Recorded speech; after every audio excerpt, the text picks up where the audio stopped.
Voilà, deuxième volet des séances de méthode. J'entre plus, plus profondément dans les conseils destinés aux étudiants, mais ce sont des conseils qui sont valables pour tout le monde, parce que comment faire une dissertation juridique, c'est aussi comment tenir un discours sur le droit, comment argumenter, hein. Donc il y a des exercices absolument classiques auxquels on s'entraîne dans les universités et auxquels on peut s'entraîner d'ailleurs ailleurs que dans les universités. Il y a la dissertation, il y a ce qui a rapport aux décisions de justice, les analyser et les commenter. Il y a ce qu'on appelle la consultation, qui c'est répondre sur un problème, c'est le cas pratique. Consultation ou cas pratique, c'est voilà ce qui s'est passé en fait, qu'en est-il du droit? Et puis on a des exercices plus techniques auxquels on peut être confronté. C'est rédiger des conclusions. Eh bien, si votre avocat rédige des conclusions, que vous puissiez avoir une idée de leur structure, étant donné qu'il n'est pas difficile d'expérimenter, hein. C'est comme ça qu'on apprend le mieux. Et pour expérimenter, eh bien, c'est simple, hein, il faut se confronter à des textes juridiques et faire attention à la façon dont on réfléchit et organiser sa pensée. Et y revenir après, et s'en souvenir. C'est très important. Le devoir de mémoire, ici, a tout lieu d'être. On n'est pas dans les conflits internationaux. Il faut mémoriser. Et la mémoire est au cœur, hein, de la pensée juridique. On dit, le droit, c'est du par cœur. Il y a du vrai et du faux. C'est vrai si on entend par là qu'il faut se souvenir de ses expériences. C'est faux si on entend par là qu'il faut apprendre par cœur bêtement des livres et des livres. Ça, c'est une manière de terrifier le chaland, que de dire que le droit, c'est du par cœur en ce sens-là. Bon.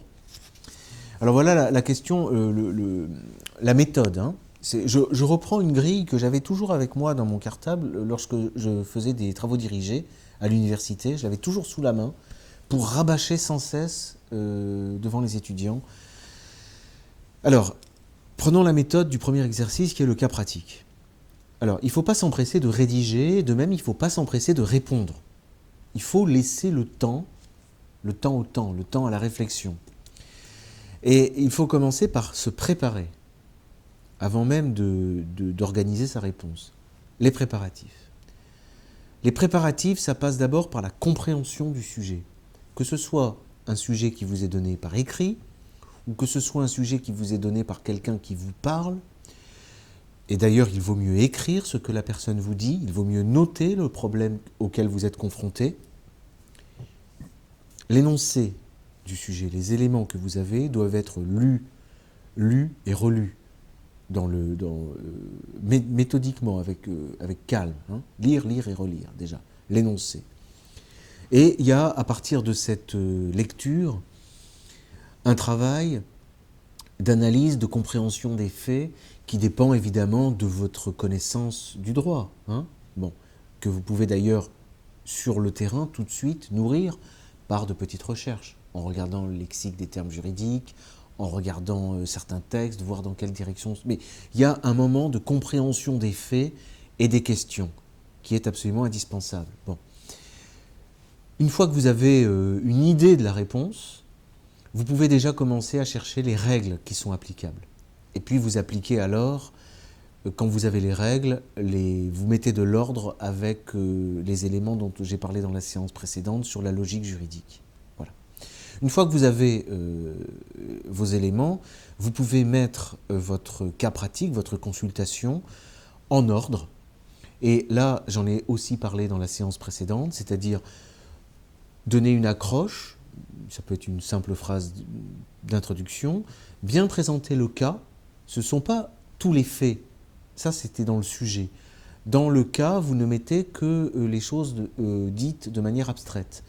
Vous posez la question ou les questions que pose le cas, et puis il peut y avoir un ordre entre des questions, hein. Il y a une question préalable, et en fonction de la réponse à la question préalable, ça ouvre sur d'autres questions, et puis il peut y avoir plusieurs questions successives, hein. Donc ça, il faut organiser.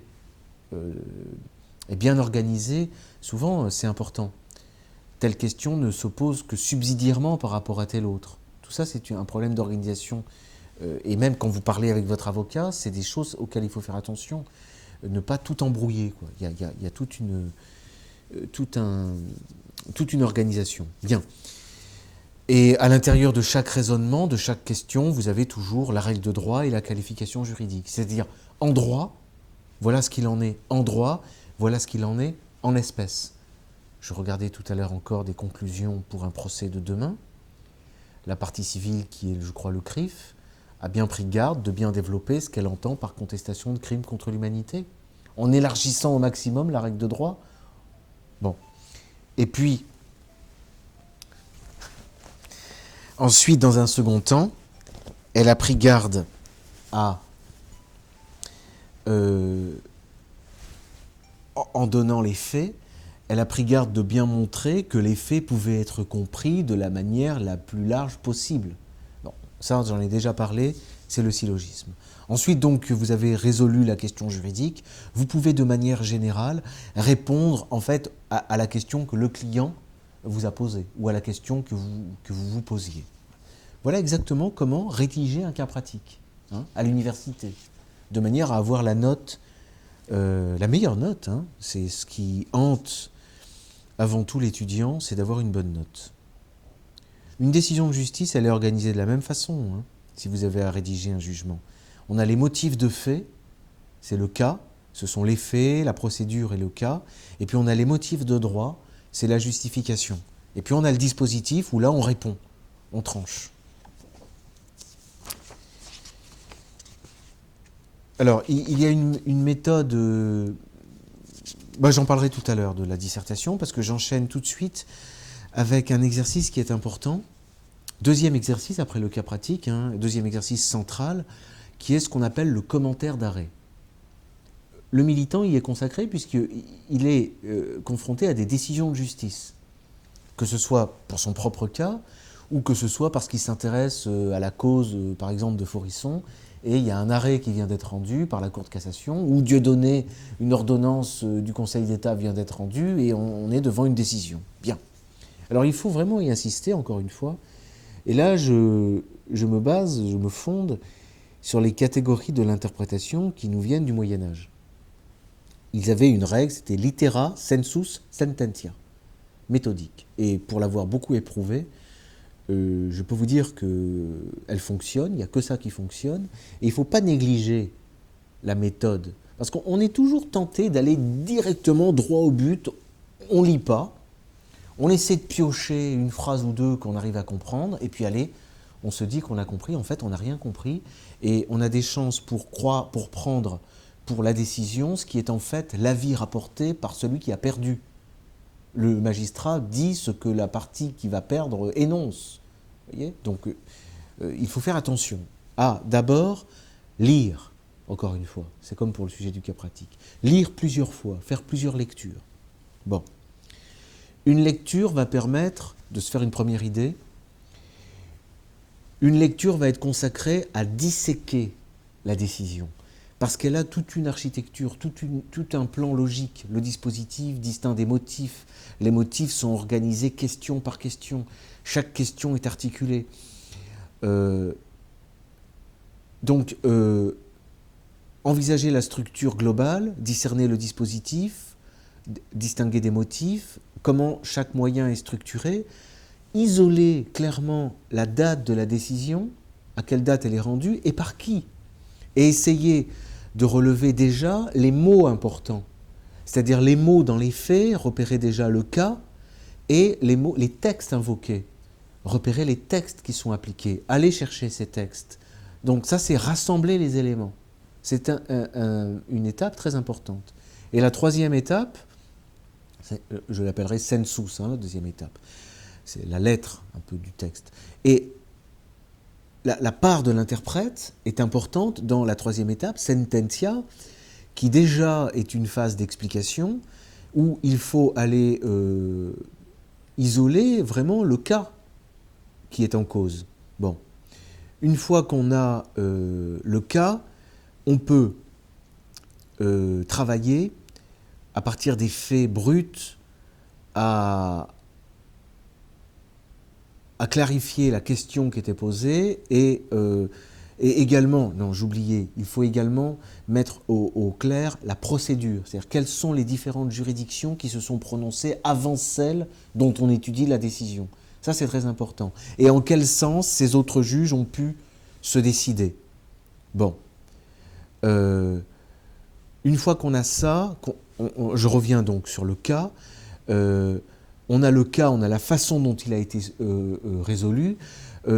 Il faut, comme si on avait soi-même à juger, extirper le raisonnement juridique. Mais pas seulement le raisonnement juridique que le juge a choisi pour fonder sa décision. Il faut déjà faire œuvre de critique en essayant de voir quelle autre règle aurait pu aboutir à la même décision. Hein, c'est ce que j'ai déjà dit par rapport au syllogisme. Bien. Dès lors que vous avez trouvé ces éléments, on peut dire que vous avez la question de droit, vous l'avez trouvée au sens large. Hein. Et là, vous avez le moyen de livrer non seulement une analyse, mais déjà un commentaire. Vous pouvez mettre en ordre déjà vos éléments. Et vous allez les mettre en ordre en distinguant de manière claire ce qui revient à l'analyse et ce qui revient au commentaire. Alors, à l'analyse reviennent l'exposé de la question, l'exposé du cas, pardon, c'est-à-dire les faits au sens strict, toujours les mêmes catégories reviennent, hein, l'exposé du cas, la procédure qui a été suivie de manière sèche, c'est-à-dire comment les juges ont été saisis. Et puis, vous êtes en mesure, au stade où vous en êtes, de dire quelle est la question générale que cet arrêt a posée, à votre avis. Hein, c'est une analyse, mais déjà vous mettez votre part. Et puis, une fois que vous avez la question, vous pouvez présenter la discussion qui était devant le magistrat, c'est-à-dire quelle était la position des uns et la position des autres, pro et contra. Et alors, ça vous permet de dire, voilà la solution qui a été donnée par le juge dans telle affaire. Là, vous avez terminé avec la partie analyse. Commence, à partir de là, la deuxième partie où vous allez donner ce que vous avez trouvé à apporter, de commentaires, c'est-à-dire étayer ce qu'a dit le magistrat, critiquer ce qu'il a dit, voir en quoi c'est fragile, comment il aurait pu faire autrement, quelle autre question sous-jacente en réalité il a tranché, qu'est-ce qu'on peut attendre à l'avenir d'une telle décision, comment il s'articule avec les décisions antérieures, est-ce qu'il vient contredire frontalement la loi, par exemple, dans mon affaire de terrorisme. Un juge qui condamne pour apologie de terrorisme un gamin de 16 ans qui a mis sur sa page Facebook « Je suis Kouachi », il apporte quelque chose que la loi n'avait pas prévu. Bon, ça, il faut le dire dans le commentaire. Bon, est-ce que le juge contredit ce qu'a dit un précédent juge? Vous voyez? Voilà, ça c'est la part du commentaire. Ce qu'on attend, c'est le travail que l'on attend d'un juriste. Hein, bon, donc, élément très important. Et puis c'est en commentant les décisions de justice que l'on se forme à la pensée juridique. Hein. Si vous êtes en mesure de commenter, de vous livrer un exercice d'analyse commentaire sur au moins une fois, hein, vous savez, c'est Daguesso qui disait « Ces exercices de droit, il vaut mieux savoir en faire un une bonne fois. C'est pas la peine d'en faire 10 mal faits. » Et moi, j'ai vu des étudiants, parfois de 4e année, qui étaient incapables de faire un cas pratique ou un commentaire d'arrêt correct. Et j'essayais d'appliquer une méthode qui les rendait fous, mais que Daguesso avait précisé. C'est-à-dire, vous remettez votre copie à un correcteur, et il vous la retourne avec un corrigé, et vous remettez sur l'enclume, et vous retravaillez, et vous lui rendez. Bon. Et ça, je pense que dans le cadre de R, où il y a beaucoup d'étudiants en droit, il y aurait moyen de faire une formation de ce type, de faire se corriger en interne. Hein. Et il y a d'ailleurs, pour ceux qui corrigeront, il n'y a pas de meilleure école que de corriger ce qu'un autre a fait. Donc il y a moyen, et vous pouvez vous dire que si vous êtes capable de faire un commentaire d'arrêt correct, vous avez intégré déjà la pensée juridique. Après, le droit, c'est un océan de connaissances. Personne ne connaît l'ensemble des règles, c'est un mensonge. C'est un travail constant. Règle par règle. Bien. Bon, Je peux terminer cette séance sur la méthode en parlant de l'exercice de la dissertation, mais je vais rabâcher, hein, mais peu importe, tout est dans la répétition. La dissertation, si vous avez à disserter sur un sujet, par exemple, on vous demande pour une note sur le site de R de faire une dissertation sur le révisionnisme. Bon. Là, encore une fois, d'abord, ne pas négliger la préparation. Donc, bien lire votre sujet, en définir les termes. Le terme direct, mais les termes sous-jacents. Rassembler tous les éléments dans un brouillon, en vrac, non pas linéaire. Vous allez y penser peut-être pendant une semaine, pendant peut-être un mois. Vous allez lire à droite et à gauche, vous avez des souvenirs, vous allez en parler avec des gens. Tout ça, il faut le noter, il faut le recenser, le rassembler, le mettre dans un classeur, des notes, des idées. Vous allez faire des lectures, ça va vous donner des idées. Toujours avoir sur soi, alors soit un dictaphone, soit un carnet. Une idée, elle vient, elle est capable de ne jamais revenir. Moi, j'ai éprouvé la vertu du carnet. Vous avez des idées qui vous viennent une fois, elles peuvent déclencher des recherches pour des années. Donc c'est extrêmement précieux. Par ailleurs, une idée vous vient, elle ne vaut peut-être rien, mais peut-être qu'elle vaut beaucoup. Mais qui va le savoir? Vous-même, plus tard, avec un regard critique sur ce que vous avez écrit. Donc, les souvenirs, les éléments, sélectionner, reprendre les mots petit à petit. Bon. Et puis viendra un moment, et vous pourrez le refaire plusieurs fois, ça, où vous aurez une relecture de l'ensemble de vos notes. Hein? Si c'est une dissertation pour laquelle vous avez 5 heures, cette relecture, vous allez pouvoir la faire 1 ou 2 fois, pas plus. Mais si c'est si c'est un article, par exemple, vous aurez 1 semaine, 1 mois, 1 an peut-être. Hein? C'est valable également pour un mémoire ou pour un article important. Ben, relire les notes, et déjà, vous commencez à pouvoir élaborer ne serait-ce qu'un plan de travail. Ça peut vous renvoyer aux recherches, mais au bout d'un moment, il faut écrire. Bon. Vous saurez après si c'était un brouillon ou si c'était le texte définitif. Parfois, alors il ne faut pas s'interdire d'écrire. Hein.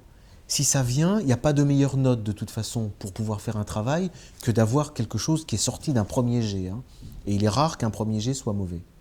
Quand il vient comme ça, hein, sous la poussée d'une sorte d'inspiration. Bon. Il sera toujours temps, éventuellement, de remettre les choses en ordre, d'élaguer, de classer, parce que le plan définitif, vous le faites après. Vous le faites après, une fois que vous avez les éléments, une fois que vous avez un brouillon. Alors, sur le terrain, au moment d'un examen ou d'un concours, on a rarement le temps de faire un gros brouillon. Il faut au moins faire un micro-brouillon. Pourquoi? Parce qu'il y a un genre d'idée qui ne va venir que la plume à la main. C'est là que vous allez articuler les choses correctement. Bon. Il y a quand même une pensée qui ne vient pas dans la discussion. Il y a des choses qui viennent dans la discussion, il y en a d'autres, elles ne viennent pas dans la discussion, c'est pas vrai. C'est vrai que l'écrit c'était quand même un événement assez extraordinaire dans l'histoire de l'humanité, hein, pour prendre les choses de haut, hein, comme toujours un peu dans ces leçons de droit. Il ne faut pas négliger la plume. Bon. Et je dirais même, ne pas négliger, oui, la plume, le calame, et se méfier de l'ordinateur. Parce qu'il y a des choses qui se passent au clavier, et les choses qui se passent au clavier, et des choses qui se passaient à l'écrit et qui ne se passent plus au clavier. Donc il faut faire attention, et surtout qu'au clavier, on peut facilement remâcher une phrase. Bon, donc faire attention à ne pas négliger, enfin c'est peut-être une question de génération, mais moi je ne peux pas m'empêcher personnellement du manuscrit. Bon. Donc vous avez pu rédiger, relire, corriger, et soit vous avez votre texte qui est planifié, le plan est là, soit il faut refaire un plan. Donc vous refaites un plan, vous articulez vos éléments de brouillon selon l'ordre du plan définitif, et puis vous rédigez, mais en fait vous recopiez. Ça permet de réécrire bien correctement. Bien. Et puis ensuite, vous vous en défaites, vous publiez. Ce qui n'interdira pas plus tard de relire, de retravailler, de donner... Bon, ça après, vous verrez. Comment comment organiser? Quel est le plan idéal? Bon, c'est le même que celui dont j'ai déjà parlé en réalité, pour le droit. C'est-à-dire le cas, le sujet, la question qu'il pose, comment on organise notre réponse. Bon. Et alors on dit, alors pour la dissertation plus proprement, on dit il faut un prologue, il faut des épisodes, c'est-à-dire les différentes parties, et il faut un exode, donc une sorte de conclusion. Hein.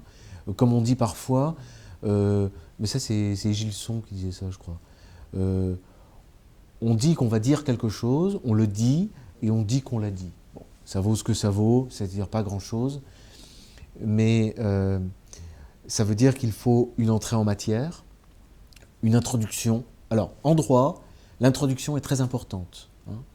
Et puis, il y a une manie universitaire, à savoir pour les concours, il faut 2 parties. En fait, il y a 3 parties. Il y a l'intro, qui est une partie en elle-même, qu'il ne faut surtout pas négliger, parce que c'est la plus importante, et c'est sur l'intro qu'on est jugé. Au terme de l'intro vient l'annonce du plan. Et le plan détaillé, c'est première partie, deuxième partie. Il faut savoir que chaque partie doit être au moins subdivisée une fois. Première partie, grand A, grand B. Deuxième partie, grand A, grand B. Bien. Et une chose à savoir, c'est que le cœur de votre propos doit être dans le grand B de la première partie. Grand A, grand B. Et puis le grand B de la deuxième partie, c'est là que vous pouvez mettre des choses négligeables. Voilà. Bon. Voilà les canons de la dissertation juridique. Donc, ça suffira pour les conseils généraux élémentaires de méthode. Et la dernière leçon, la leçon 6, sera plus peut-être récréative. En tout cas, elle portera sur autre chose. Elle portera sur le cadre des études de droit et ce à quoi elles conduisent.